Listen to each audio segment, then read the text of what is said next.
पास कौन कैसे जाएगा? तांत्रिक कह देगा तो उसकी तांत्रिक विद्या कैसे चलेगी? डॉक्टर कह देगा तो उसकी डॉक्टरी कैसे चलेगी? वैद हकीम कह देगा तो उसका वेद खजाना कैसे चलेगा? भगवान की रास्ता बताना बहुत मुश्किल है। मनुष्य भगवान को तो भूल ही गया है चारों तरफ से कि भगवान है कहां। आज जिनके पास जाओ वे बीड़ा ले लेते हैं, हम ठीक कर देंगे। विद्वानों के पास जाओ वो गिनतियों में धर्म बता देते हैं, गिनती में धर्म कीजिए,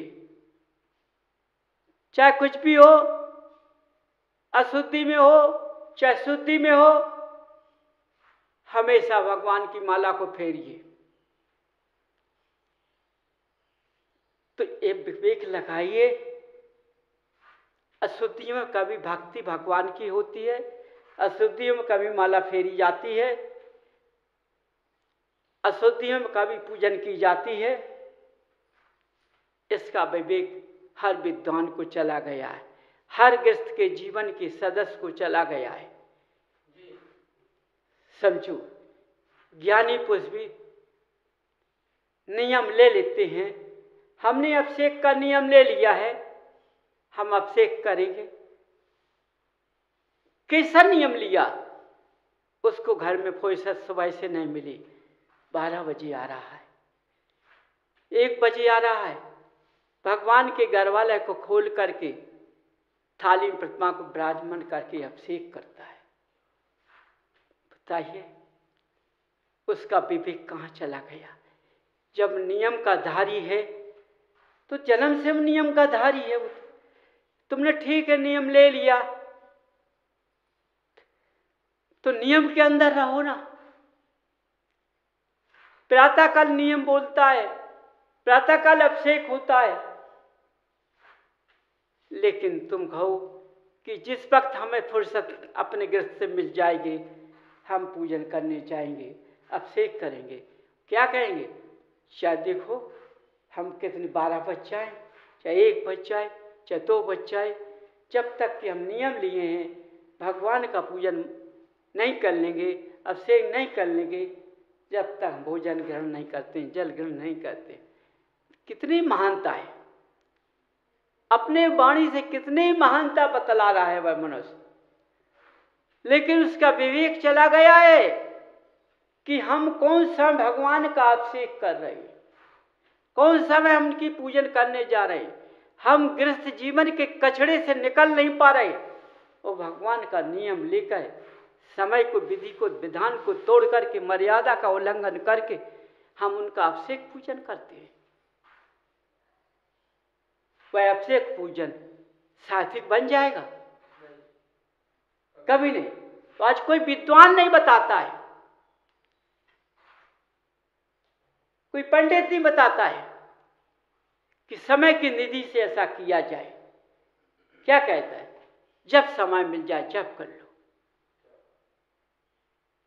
अपने भगवान, इसमें क्या है? जब समय मिल जाए अभिषेक कर लीजिए, और जब हमारे पर बीमारी आ जाए तो भगवान कुछ नहीं करते। डॉक्टर को दिखाना पड़ेगा, वेद को दिखाना पड़ेगा। तो हमने भगवान का अभिषेक पूजन किस लिए किया? हमने अपने भगवान को देवा देवानंद कैसे माना? जिनकी शरण छोड़ के अंत जाएंगे, हम कैसे इनके, हम जिनालय में आते हैं, हमने इनको कैसे माना है?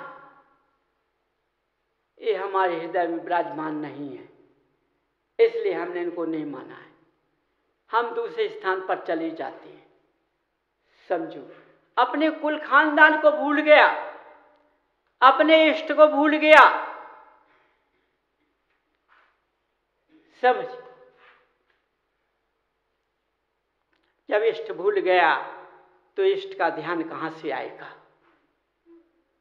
समझिए, आज इसी तरह चारों तरफ में ऐसा झकोरा चल रहा है, समझो, लेकिन सच्चा रास्ता कहीं मिल नहीं रहा, ना सच्चा रास्ता कोई बतला रहा है। रास्ता कौन बता रहा है? वो रास्ता बता रहा है, भगवान से दूर रहो, जो मैं कहूं उसको मानो। क्या कहे, हम क्या माने?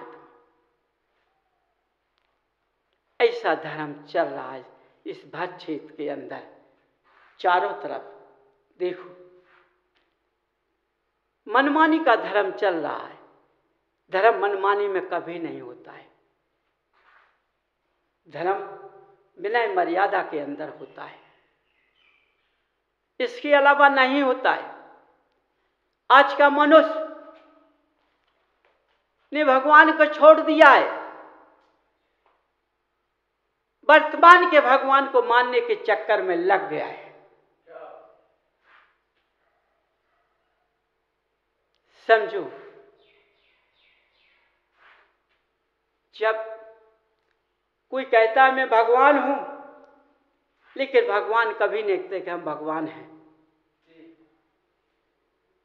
समझो, जो अपने को भगवान बनाता है, अपने से सबको कष्टों का मुक्त करता है।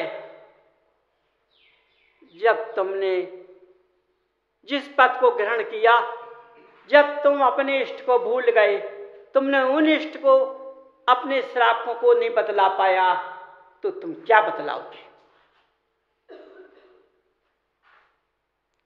आज का श्रावक है कहां? आज को किस रास्ते में डाल दिया? और आज का मनुष्य उसी रास्ते में चल रहा है, उसी को धर्म मान रहा है, लेकिन सुलझ नहीं रहा है, फंसता चला जा रहा है। समझिए। तो देखो बंधुओं, अपने ज्ञान के चक्षु को जगाओ। आज जो हमारी आपत्ति आई है, हमें आपत्ति ने ऐसा रास्ता दिखाया है इस भारत क्षेत्र के अंदर, यदि हम इस रास्ते से चल जाऊंगा, तुम्हारे गृहस्थ जीवन का कल्याण हो जाएगा। हमारे गृहस्थ जीवन की आपत्तियां दूर हो जाएंगी, हम सुख की चैन से गृहस्थ जीवन में अपना स्थान ग्रहण करेंगे। हमारे गृहस्थ जीवन में, हमारे घरों में, हमारी सदस्यता में भगवान का अंश का वास रहेगा। ऐसा रास्ता पारस ने दिखाया है, क्योंकि सच्चा रास्ता दिखाने वाला कोई जीव अब है नहीं। मोह माया में फंसा हुआ है, मोह माया की बातें करता है, जबकि ध्यान में लीन का रास्ता बताना चाहिए। इस तरह से भगवान की भक्ति करो तो ये कष्ट हो जाती है। देखो, पहले जब मनुष्य आपत्ति में जाता था गुरु के पास, तो शिक्षा देती थी, विधि विधान बताती थी, उस हिसाब से वह मनुष्य चलता था तो उसकी आपत्तियां दूर हो जाती थी। आज विधि विधान चला गया है, कोई विधि विधान नहीं है। आज तो डिब्बे की माला चारों तरफ फैल रही है। समझो, माला पवित्र है कि अपवित्र का कोई पता नहीं। समझिए। इसलिए बंधुओं, अपने को समझो, अपने को जगाओ कि हम कब तक ऐसे चारी चकोरों में फिरते रहेंगे। हमें ऐसा स्थान पकड़ लेना चाहिए, अपने इष्ट को पहचान लेना चाहिए, अपने देवादेव अहंदेव को पहचानना चाहिए। उनके जिनालय में उनकी भक्ति हम करेंगे, हमारी आपत्तियां दूर हो जाएंगी। आज क्योंकि हम कितनी दवाइयाँ कराते हैं, डॉक्टर के पास सबके साथ वही रोग पीड़ा को बता नहीं पाते हैं, पैसा खींचते रहते हैं। समझो, ऐसे पास जाओ ना कि उस जो गर्भ से लेकर जन्म तक का वर्ण तक का बता देते हैं, तुम्हारे आगे की रूपरेखा को भी बता देते हैं। ऐसे स्थान पर जाओ जिनको अपना मस्तक दिखाओ, देखो तुम्हारी आपत्तियां कैसे दूर नहीं होती हैं। यदि तुमने उन पर श्रद्धा कर ली, उस श्रद्धा का महत्व उनसे बना लिया, तो जरूर तुम आपत्तियों से मुक्त हो जाओगे। इसलिए ये आपत्तियां तो एक चॉकलेट का काम है, लेकिन फिर स्वयं भगवान के चरणों में झुककर जब तक ये पुद्गल और जीव का नाता जोड़ता है, जब तक भगवान की भक्ति नहीं छोड़ना चाहिए। जैसे इस पेट के लिए भोजन की आवश्यकता पड़ती है, इंद्रिय की भोग में जल की आवश्यकता पड़ती है, इसी तरह जीव पुद्गल के नाते में भक्ति की आवश्यकता पड़ती है।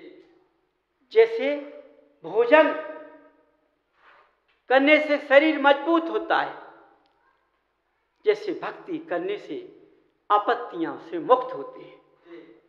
समझो, भोजन करने से शरीर मजबूत चलता है। जब हम भगवान की भक्ति करेंगे तो हमारे ऊपर चारों तरफ से आपत्तियां नहीं आ पाएंगी, हम उससे सुलझ जाएंगे। देखो, जैसा भोजन जरूरी है, जैसा भगवान की भक्ति जरूरी है।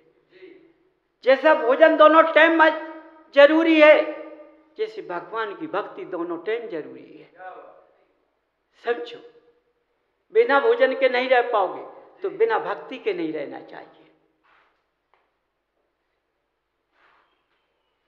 जैसा भोजन का नाता शरीर से लगा है, जैसा भक्ति का नाता भी शरीर से लगा है। बंधुओं, तुमने भोजन की अवस्था तो रखी, लेकिन भगवान की भक्ति की अवस्था नहीं रखी, इसलिए आज तुम आपत्तियों में फंस गए हो। इसलिए तुम्हारा विवेक चला गया है, इसलिए चारों तुम गोते खा रहे हो, इसलिए आप कुछ मिल नहीं रहा। समझिए, समझो अपने को, अपनों हमें क्या करना चाहिए, क्या नहीं करना चाहिए। हमें हमेशा प्रातः काल मुहूर्त में उठकर अपने जिनदेव का ध्यान करना चाहिए, इनको नहीं भूलना चाहिए। समय समय का खेल होता है, किस समय किसकी याद करना है, उसी समय उसकी याद करो। तो जैसे डॉक्टर कहता है कि इतने टाइम में दवा लेना, इस जल के साथ लेना या दूध के साथ लेना,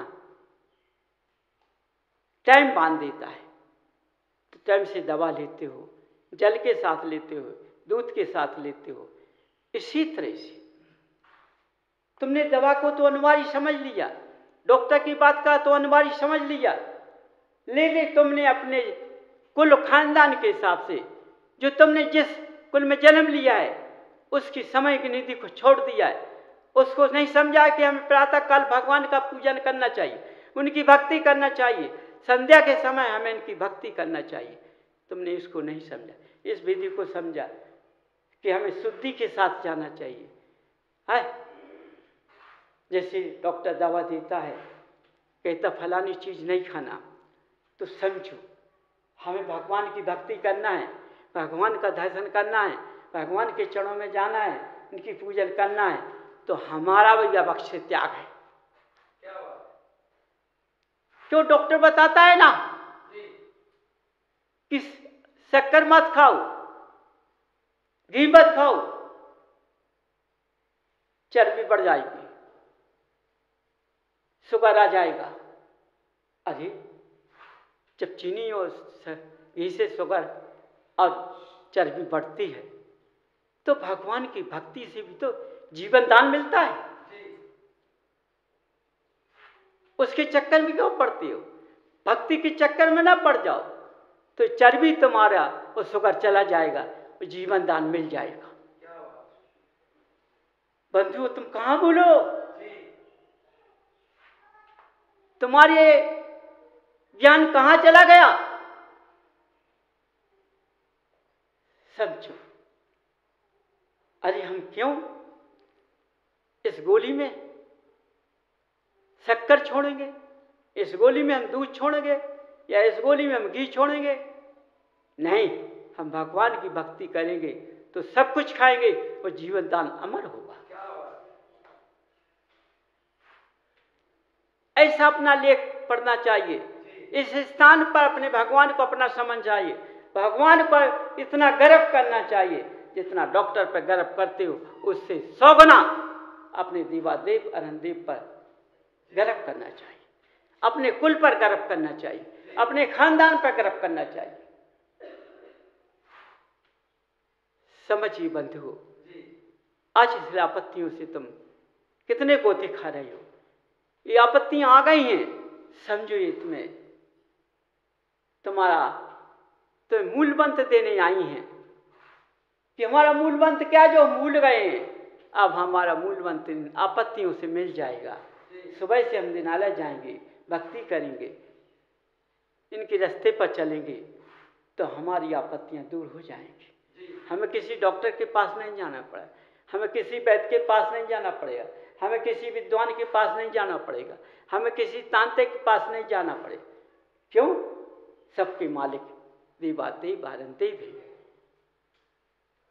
सोचो, ये 3 लोक के स्वामी हैं।